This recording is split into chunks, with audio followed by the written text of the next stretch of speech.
Tiwala raw ang sagot para mas tumibay ang relasyon. Ang pangit nga lang sa pakiramdam kung hirap kang ibigay yon sa iyong kapareha. Ikaw, kabarangay, kaya mo bang magtiwala sa iyong karelasyon kahit na alam mong puno ka ng pagdududa? Dear Papa Dudut, magandang araw sa inyo at sa mga ka-forever at kahabang buhay. Ako nga pala si Vanessa, 35 years old, na pangasawa ko ang beshi waps kong si Marvin.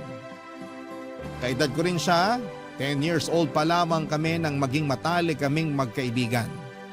Kaya naman masasabi kong kilalang kilala na namin ang isa't isa. Tanggap ko nga rin po ang pagkabakla ni Marvin.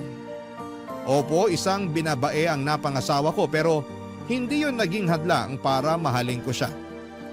Hindi yon naging hadlang para makita kong magiging mabuti siyang asawa. Mabilis lamang ang mga pangyayari. Isang araw ay nagulat na lamang ako na inamin sa akin ni Marvin na gusto na niyang maging straight at mag-asawa ng babae. Isang araw ay nagulat na lamang ako nang sabihin niya sa akin na gusto na niya akong pakasalan. Wala pa kaming relasyon noon pero sinabi niyang maitatawid namin ang pagsasama namin dahil matibay ang pundasyon ng pagkakaibigan namin. Pumayag ako, lagpas 30 na ako noon. Gusto ko na rin namang mag-asawa. Hindi ko pinagsisihan na umuo ako kay Marvin. Kahit sabihin pang marami ang mga humusga sa tibay ng relasyon naming dalawa. Marami ang nag-iisip na panandalian lamang ang magiging relasyon namin dahil siguradong babaluktot daw muli si Marvin. At ako naman daw ay hindi makukontento sa pagsasama namin dahil alam ko raw na iba ang hanap ni Marvin sa isang asawa. Kibit balikat na lang kami sa mga sinasabi ng iba dahil gusto naman naming panindigan ang desisyon namin. Kaya lang isang araw ay nagsimula na ako magduda sa kanya, Papa Dudut. Natakot na ako sa kahihinatnan ng relasyon namin. Nangyari yon nang tulungan ko siyang mag-ayos ng mga gamit niya isang buwan pagkatapos naming ikasal, Papa Dudut.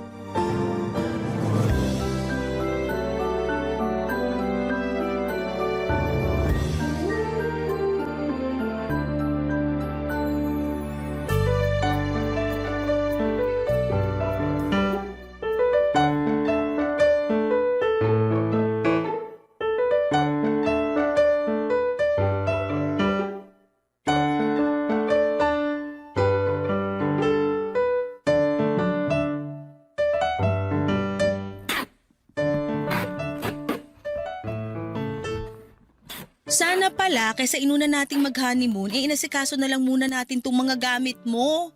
Natambakan tuloy tayo ng gagawin ngayon. Late din kasi pinadala ni Mama itong mga gamit ko. Mas inuna kasi nila ni Papa na mag-honeymoon. Competitive sila ha? Nakikisabay sa honeymoon? Bagong kasal lang yan? Tinitesting lang yung mga tuhod nila kung lumalaban pa. Isusumbong kita pag nagkita-kita tayo next month. Ipapahamak ko talaga ang asawa mo? Kaya mo yun? Asawa? Oh, bakit? Naninibago lang. Naninibago pa rin. Isang buwan na tayong kasal ah. Sanay ako bilang beshi wap mo. Alam mo yan. Pwede pa rin naman tayo maging mag-beshiwap eh. Magandang araw na maging mag-best friend na mag-asawa. Pampatibay ng relasyon. Hindi ba tiwala ang nagpapatibay ng relasyon? Akala ko nga chismis ang pampatibay ng relasyon eh. Ay nako, tapusin na nga lang natin tong pag-ayos ng gamit mo para makapagpahinga na tayo. Mabuti pa nga para makapagkadal na mamaya. Sayang ang lamig ng panahon kung hindi mapapakinabangan. Char! Huwag ka na nga magsabi ng char. Baka may makarinig at sabihin na pumipitik na uli ang mga daliri mo. Ay wala akong pake. Char! Ewan ko sa'yo. Pag ikaw nahipa ng hangin pabalik sa dating kasarian mo, naku lang talaga. Abot mo na nga sa akin yung karton dyan sa tabi mo para masimulan ko ng iligpit laman yan.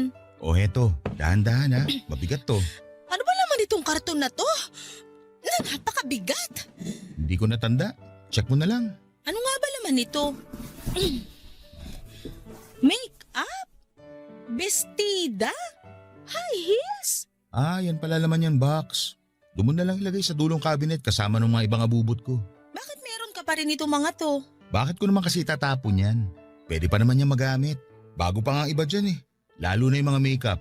Balak mo pa rin bang gamitin tong mga to? Pwede mo naman gamitin. Halos magkasing tangkad at magkasing katawan naman tayo. Kasya sa'yo yung mga yan. Ang iksi ng mga bestida mo. Hindi ako nagsusuot ng ganito. Takot ka bang kabagin dahil sa sobrang iksi? Isuot mo na lang kapag summer. Pag magbabakasyon tayo sa probinsya namin. Ipamigay mo na lang. Hindi naman ako nagsusuot talaga ng ganito. Kung ayaw mo isuot, itago mo na nga lang yan doon sa dulong cabinet. At bakit kailangan pa nating itago hindi naman na magagamit? Sayang lang yung space sa cabinet para sa mga to. Ipamigay na lang talaga. Ayoko ipamigay kasi pinaghirapan kong bilhin yan. Branded kaya yung mga yan. Itago na lang para may remembrance ako kung ayaw mong gamitin. Remembrance? Gusto mo pa rin talagang maalala nakaraan mo? Parte na ng pagkatao ko nakaraan ko. Issue ba sa'yo ang kasarian ko noon? May problema ba? Wala naman. Sige, lalagay ko na lang to sa dulong cabinet. Baka magbagong isip ko at magamit ko rin balang araw tong maiiksing bestida. Pati yung mga makeup gamitin mo na bago mag-expire. Bagay sa'yo yung mga shade na yan lalo na yung rose pink blush on at taupe contour. Mas babae ka pa talaga sa akin. Pula at pink lang ang alam kong kulay sa makeup. Ikaw may nalalaman ka pang rose pink at taupe. Well, masyadong gifted sa kulay at kakikayan tong mister mo eh. Char.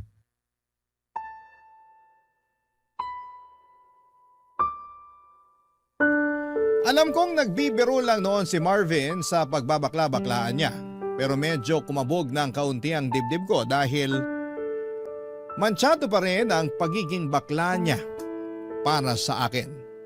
Recent lang kasi siya nagbagong buhay, Papa Dudut. Siguro'y doon pa lang ako noon nilamon ng mga sabi-sabi na mga kakilala namin na isang araw ay muling magbabalik loob si Marvin sa pagiging binabae. Para mawala ang pag-overthink ko ay nag-focus na lamang akong muli sa pag-aayos ng gamit ni Marvin, Papa Dudut.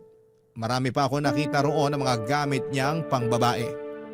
Hindi na lang ako umiimik at nilagay na lamang lahat sa dulong cabinet. Umaasa ako na hindi na yon magagamit pa ni Marvin. Umaasa ako na isang araw ay siya na ang magdidesisyon na ipamigay na lamang ang mga yon kaysa gawing remembrance sa naging buhay niya noon.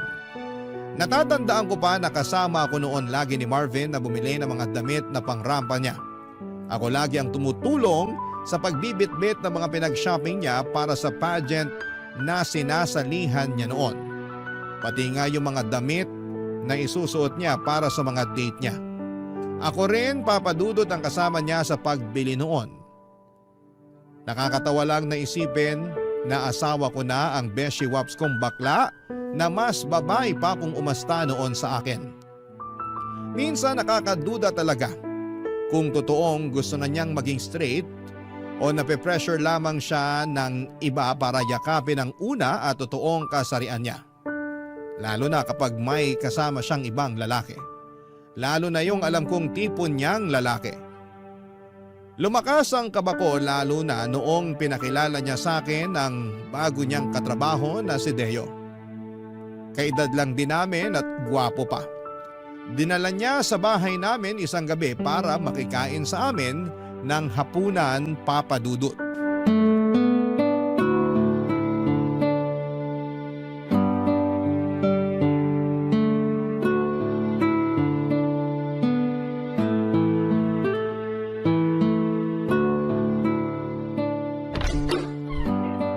Vanessa, nakauwi na ako. Marvin, sakto uwi mo. Nakahanda na sa mesa yung hapunan. Lika na, kain na tayo. May kasama pala ako, katrabaho ko. Hi po. Hi! Deo, misis ko pala si Vanessa. Vanessa, bago kong katrabaho, si Deo. Totoo pala sinabi nito ni Marvin. Maganda pala talaga misis niya. Akala ko mayabang lang to eh. Mayabang talaga ako pagdating sa misis ko, no? Tignan mo, kilay pa lang ulam na. Parang mali naman na isipin na ulam yung kilay niya.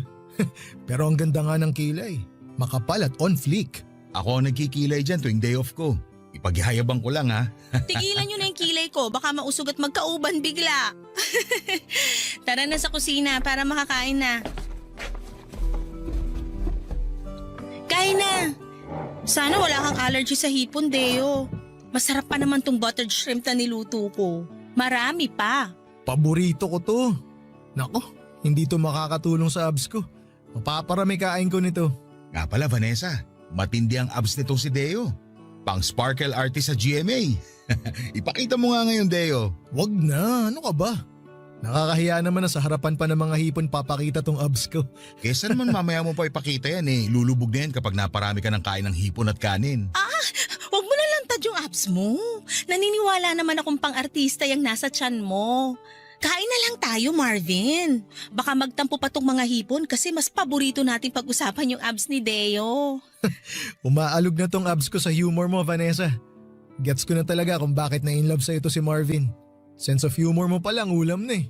Puro na lang ulam ang nasa isip mo Deo. Kumain na nga lang tayo para makauwi ka na. Di pa ako nakakapaglagay ng kanin sa plato ko, iniisip mo na agad na pauwiin ako. Hindi Kung may baon ka lang na extra brief papatulugin na kita rito sa bahay namin. Sa susunod, magdadala ako ng 1 dosenang brief, extra large. Sa day off natin, matulog ka rito ha. Oo naman. Ayos lang ba sa'yo, Vanessa? Ako nang bahala sa paghuhugas ng plato. Wala namang problema. Ayos lang sa akin, basta ayos lang kay Marvin. Mas lalong walang problema sa akin para naman masaya rito sa bahay. Bakit? Malungkot ka ba na tayong dalawa lang ang nandito? Naku, lagot ka Marvin, ayusin mo kasi. Ang ibig ko sabihin, masaya rin siguro kung masubukan natin paminsan-minsan na may bisita tayo. Pero kahit wala, ayos na sa akin na tayong dalawa lang. Lusot, hindi kulong. Kumain na nga lang tayo para makauwi na tong si Deo. Aray naman, gusto nyo talaga ata akong pauwiin eh. I-take out ko na nga lang tong kanin at hipon. Sa jeep ko na lang kakainin mamaya habang nasa biyahe. Joke lang naman Deo. Kahit mamayang madaling araw ko pa umuwi, ayos lang sa amin. Gusto mo manood tayo mamaya ng movie pagkatapos natin mag-dinner Sige, game ako dyan. Pero ayos lang ba sa'yo yon, Vanessa? Oo naman. Nood tayo ng movie mamaya pagkatapos kumain. Tama na kwentuhan. Kain na tayo para makanood na mamaya. Imbes na kumain ay nagpatuloy pa rin sa tawanan at usapan sina Deo at Marvin Papadudut. Hindi na nga ako gumatong pa sa usapan nila para hindi na yon humaba pa. Pero ganun pa rin. Tawanan lang sila ng tawanan na akala mo'y matagal na silang magkakilala. Hindi na rin ako nakaimik pa kahit gustuhin ko man. Parang nakalimutan na kasi nilang andun ako. At sila na lamang ang nagkakaintindihan sa mga pinag-uusapan nila. Kumain na lamang ako para makaramdam sila at doon na rin sila sumunod. Akala ko kapag nagsimula na silang kumain ay hindi na sila magkwekwentuhan. Pero hindi yun nangyari, Papa Dudut. Sumigi pa rin sila ng sumigi sa usapan. Late na tuloy kaming natapos kumain. Inaantok na ako noon pero ayaw pang umalis ni Deo. Gusto pa niyang manood ng TV at sinamahan tuloy namin siya. Ni Marvin na tuwang-tuwa rin. Habang magkakasama kami ay para ako naging third wheel sa kanila. Naalala ko bigla noong mga panahong third wheel ako kay Marvin at sa mga naging boyfriends niya.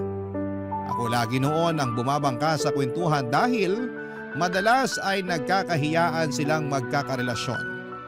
Noong time na kasama namin ni Deo ay parabang naulit ang nakaraan.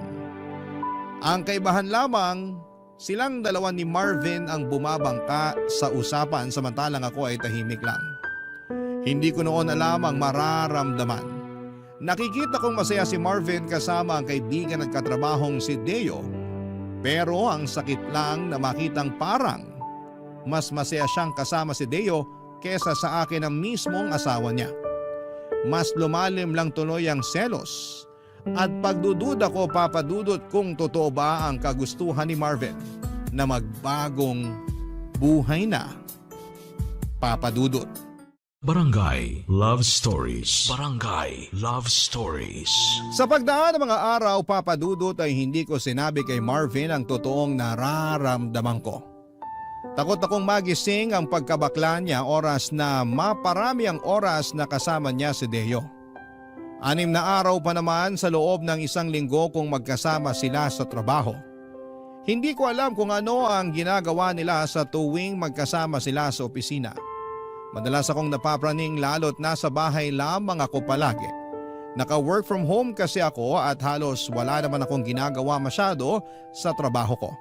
Kaya mas dumadami tuloy ang oras ko sa pagdududa at pag-overthink. Inisto ko pa nga ang Facebook ni Deo at lumaki ang insecurity ko nang makita ko ang mga halos hubad na larawan nito sa Facebook. Ganon na ganon ang mga itsura ng mga naging karelasyong lalaki ni Marvin noon. Hindi ko na alam kung ano ang gagawin ko para makapagtiwala akong muli kay Marvin. Sinubukan ko namang pigilan ang nararamdaman ko kaya lang masyado yung nagsusumigaw. Lalo na kapag nakikita ko si Marvin na may nakakasalubong na ibang lalaki. Bukod kasi kay Deo ay madalas na rin akong magselos sa mga lalaking nakakasalamuha ni Marvin. Pati na yung mga nasasalubong namin ay biktima na rin ang pagdududa ko. Noong una ay kinikimkim ko lamang ang selos ko hanggang lumalim na yon ang tuluyan. Isang araw nasa mall kami naglalakad at nagpababa ng mga kinain namin, pauwi na rin sana kami noon nang biglang tumawag si Deo kay Marvin. Pansamantala kaming nahinto sa paglalakad para makipag-usap si Marvin kay Deo. Napansin ko ang kakaibang ngiti ng asawa ko nang magkausap silang dalawa. Muli Papa Dudut, aaminin ko na nagselos ako.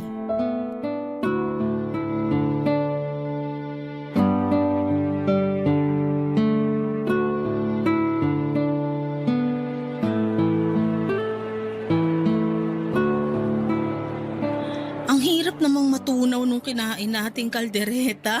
Sinabi mo pa. Lumalaban pa rin yung karne ng baka sa tiyan ko. Baka bukas ko na ito maburot mailabas. Ang hirap talaga pag nagkakaedad. Hirap nang matunawan. Hoy, bata pa tayo no? 35 pa lang tayo. Kung makapagsalita ka naman dyan, akala mo kailangan na natin kumuha ng senior citizen ID. Kasi naman, isang oras ang mahigit nung umalis tayo sa resto na kinainan natin. Pero parang barado pa rin yung sikmura ko. Kinulang yata tayo sa tubig. Maghanap nga muna tayo na mabibilhan ng tubig. Buti pa nga. Teka, tumatawag si Deo. Sagutin ko lang saglit ha. Sige, gumilid muna tayo para hindi makakaabala sa mga naglalakad. Sige. Hello Deo. Marvin, nasan ka? Andito kami sa mall ni Vanessa. Katatapos lang namin kumain. Bakit? Ay, nagde-date pala kayo. Pasensya ka na. Istorbo ko pa ata kayong dalawa. Hindi ka nakaistorbo. Ikaw pa ba? Lagi ako may oras para sa'yo. Salamat naman kung ganun. Napatawag ako kasi imbitahan sana kita sa Sabado kung pwede ka. Anong meron? Birthday ng nanay ko. Alam mo namang tuwang-tuwa sa'yo si nanay. Baka naman pwede mo mapagbigyan. Huwag ka na mag-abala sa regalo. Ayos na kay nanay na nandun ka. Game! Anong oras ba? Alas 4 ng hapon ng simula. Pwede mo naman nagaan para makisali ka sa inuman namin ng mga pinsan ko. Gusto ko yan. Matagal na rin ako hindi nakakainom. Kailangan na mababad sa gin ng lalamunan ko para makaramdam naman ng init at hagod. Ako na bahala sa alak at pulutan. Mananawa ka. O sige na, tuloy nyo na yung date nyo ni Vanessa. Pasensya na ulit kung naistorbo ko kayo ha. O paano? Bye! Bye! Nakarinig ako ng inuman Inimbitahan ako ni Deo para sa birthday ng nanay niya sa Sabado. Punta ako ha. Hindi ako magpapagabi, promise. Nakilala mo na pala yung nanay ni Deo? Oo. Dumidiretso kasi kami madalas ni Deo sa bahay nila pagkatapos ng trabaho. Kaya pala lagi kang late kung umuwi. Dumadaan ka pa kina Deo. Hindi naman palagi. Sa tuwing naghahanda lang ng merienda ang nanay niya. Kaya ngayon, super close na kayo ng nanay niya. Oo. Kaya naimbitahan na tuloy ako sa birthday niya sa Sabado. Akala ko ba manonood tayo ng sine sa Sabado? Pwede namang manood na tayo ngayon. Parehas lang naman yung palabas ngayon at sa Sabado. Pagbibigyan ko lang yung nanay ni Deo. Ang bait kasi nun eh. Nakakayang tumanggi at baka magtampo. Alam mo naman ang mga matatanda. Lagi na nga kayong magkasama ni Deo eh. O bakit naman ganyan ka magsalita? Mas maganda ngang lagi kami magkasama eh. Kaysa naman mambabae ako, di ba? Mambababae ka? Bakla ka naman.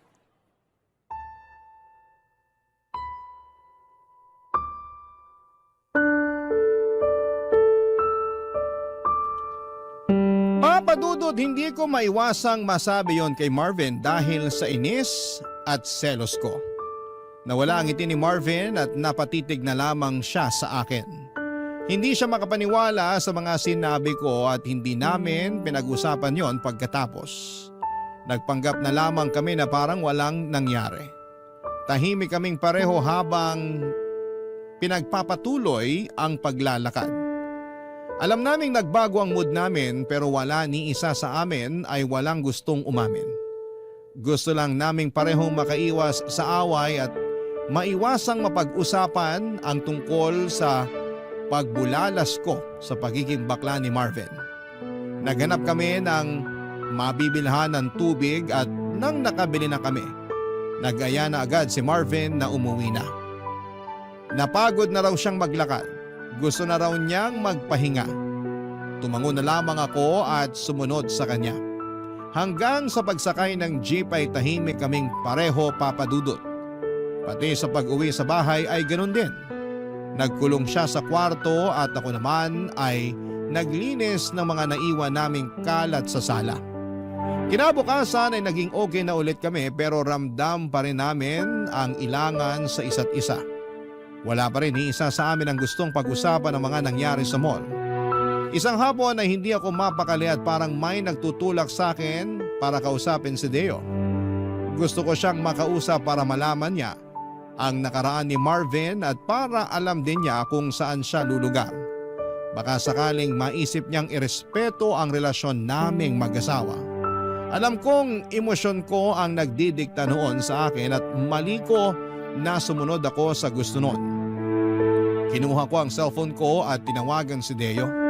Nakuha ko ng palihim ang number ni Deo nang minsang makaidlip si Marvin at nakabukas ang cellphone nito, Papa Dudut.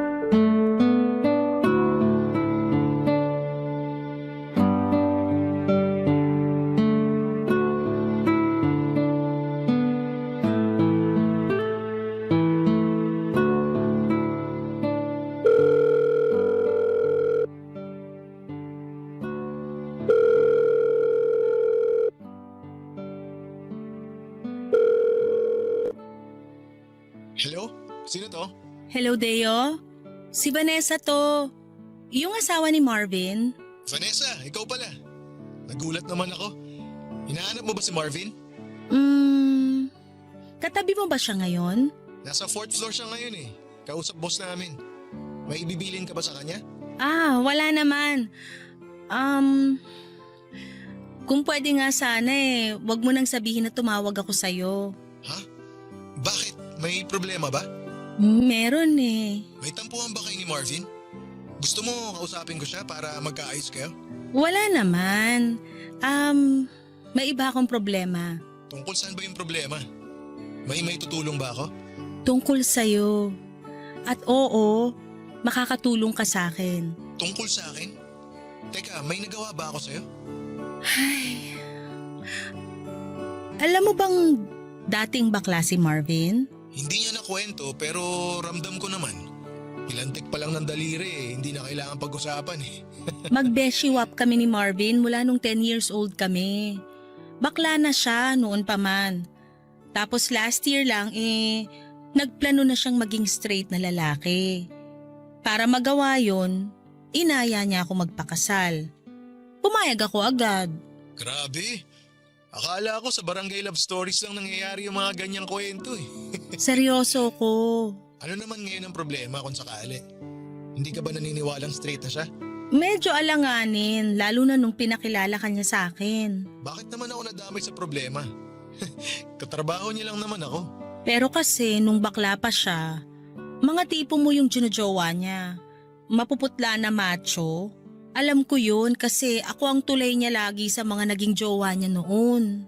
Beshiwap na, tulay pa, asawa pa.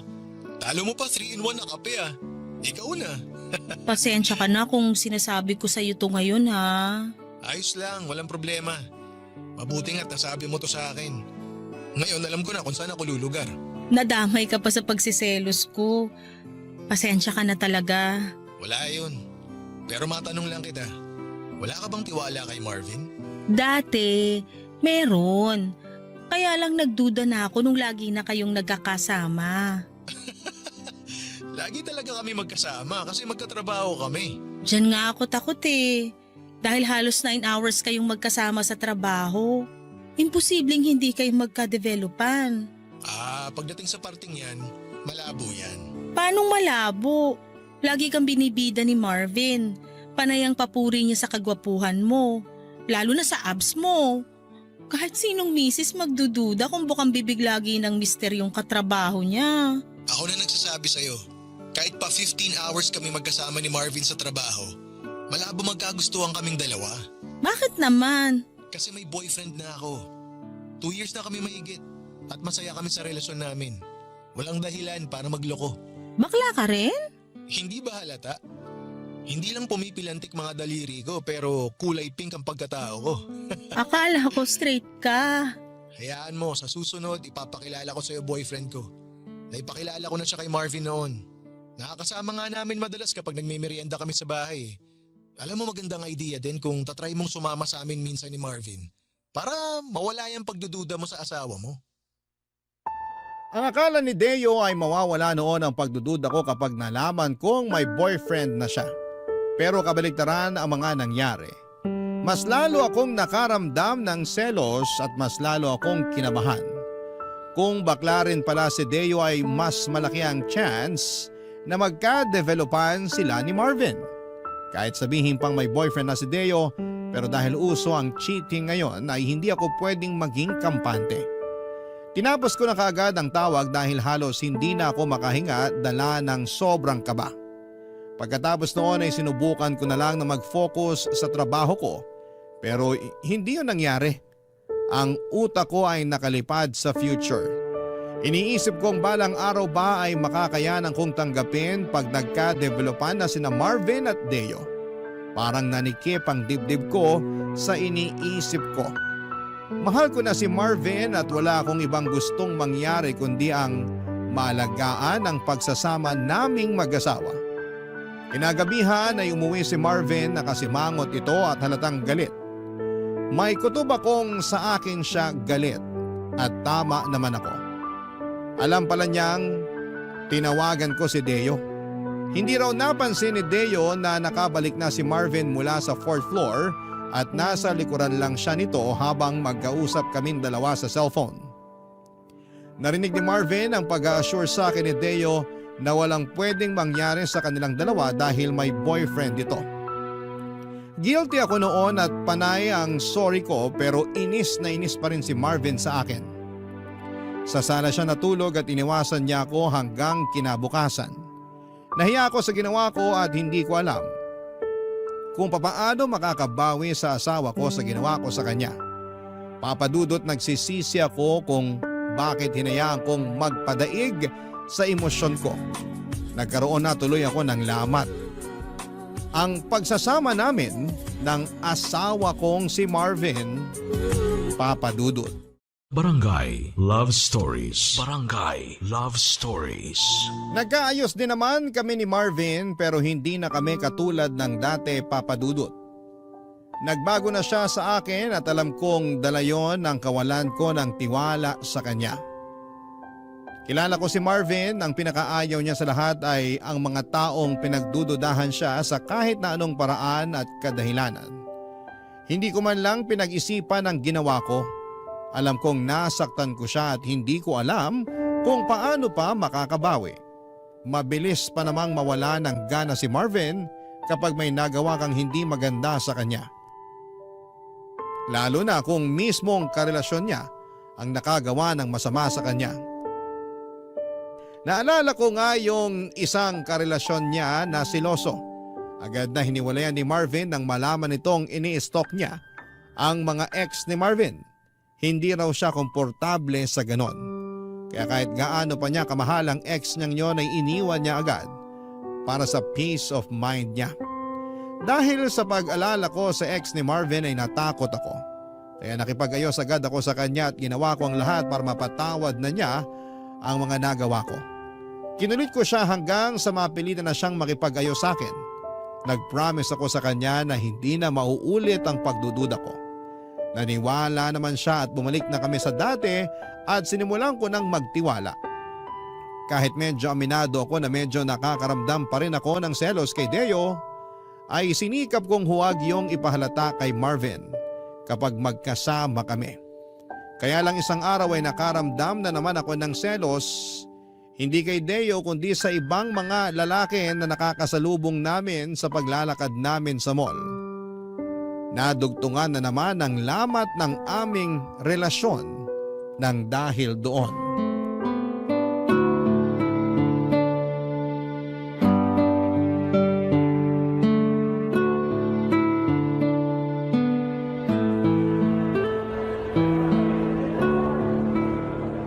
Pwede ba tayong dumaan sa second floor? Bibili lang ako ng bagong casing ng phone ko.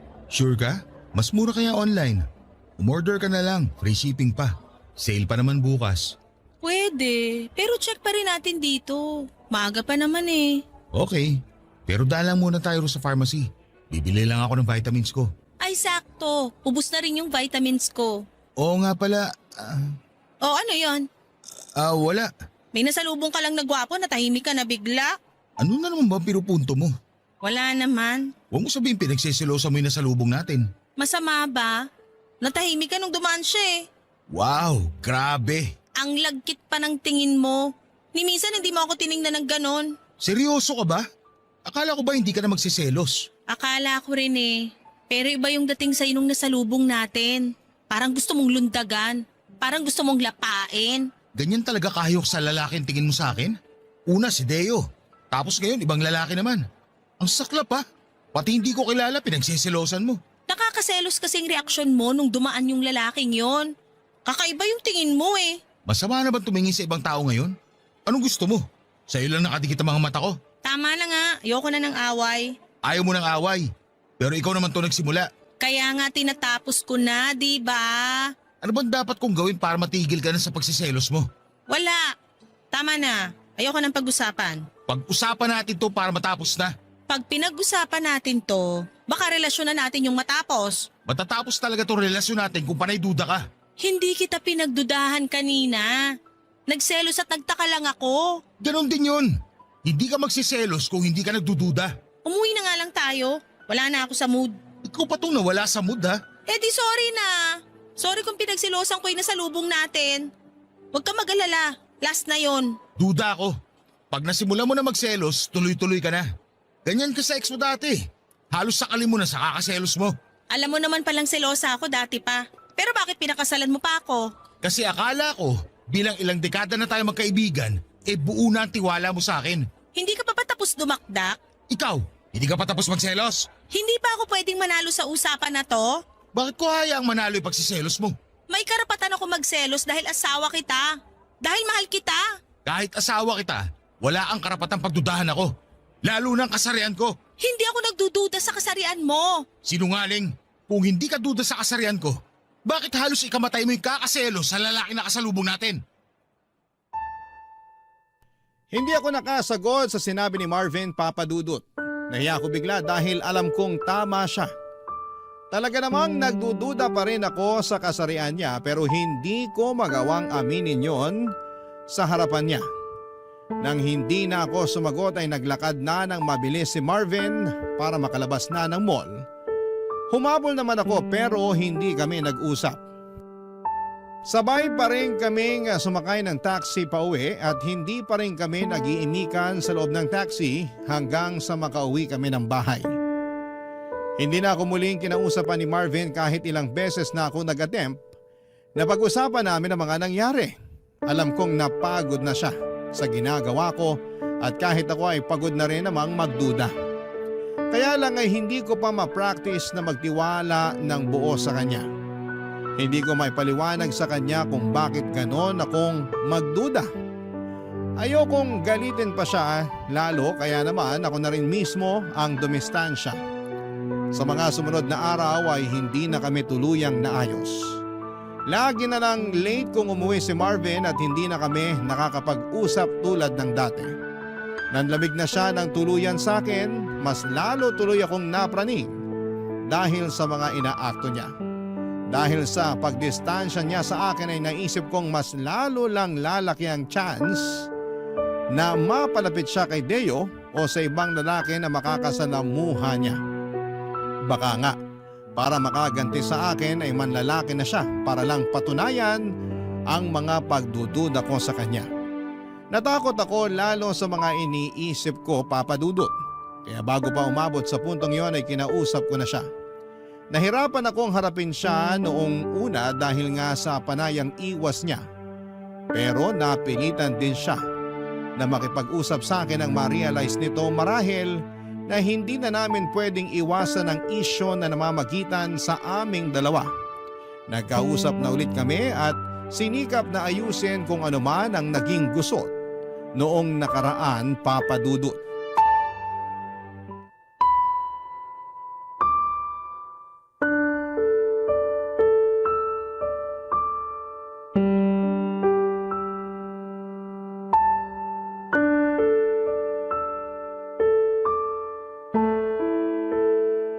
Buti naman at napapayag na kitang pag-usapan natin to.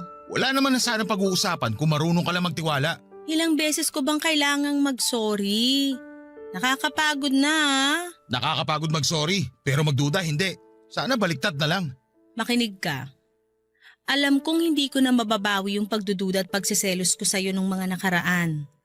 Kaya nga gusto kong makabawi ngayon. Babawi ka ngayon tapos bukas balik selos na naman. Ikaw naman tong walang tiwala sa akin. Ikaw pa talaga may gana magsabi niyan? Aayusin ba natin to o hindi na? Hindi ko alam. Pagod na ako sa kakaselos mo. Kung mauulit to sa susunod, binibigyan mo lang ako ng dahilan para pagsisya na pinakasalan kita. Ang sakit naman yan. Mas masakit kaya lahat ng pagdududa mo. Masisisi mo ba ako? Wala pang 1 taon nung magdesisyon kang magpakalalaki. Buong buhay mo lagi ka naka-lipstick. Lagi kang naghahabol sa lalaki. Diring-diri ka kapag nadidikitan ka ng dibdib ng babae. Wala ka talagang tiwala, no? Oo, aaminin ko hindi ganun kadaling panindigan to pagiging lalaki ko. Pero ginagawa ko. Araw-araw sinusubukan ko. Kaya sana, subukan mo rin magtiwala. Kasi nadadamay ako sa pagiging nega mo sa akin. Ayoko naman sanang maging nega. Kaya lang kasi, Kaya lang ano? paano kung isang araw mapagod ka na sa kakasubok? Paano kung isang araw ma-realize mo na mas gusto mo na lang uli maging bakla? Na mas gusto mong yumakap sa lalaki kaysa babae? Paano ako? Bakit kasi ganyan ka-advance ang utak mo? Hindi ba pwedeng yung pagsusumikap ko ngayon na maging straight ang isipin mo? Hindi mo ba na-appreciate yun? Na-appreciate ko na nag-e-effort kang maging straight. Pero hindi ko lang kasi maiwasang makaramdam ng takot sa tuwing may nasasalubong tayong gwapo tapos mapapatingin ka sa kanila. Ay, ni sa hinagap, hindi ko naisip na lalaki ang pagseselosan ko. Vanessa, ikaw na itong pinili ko. Ikaw na itong pinakasalan ko. Marami naman dyan na pinili nga sa una. Pero sa huli, iniwan pa rin. Kaya hirap ka magtiwala kasi nakafocus ka sa mga mali ng iba. Hindi tayo yun. Iba tayo.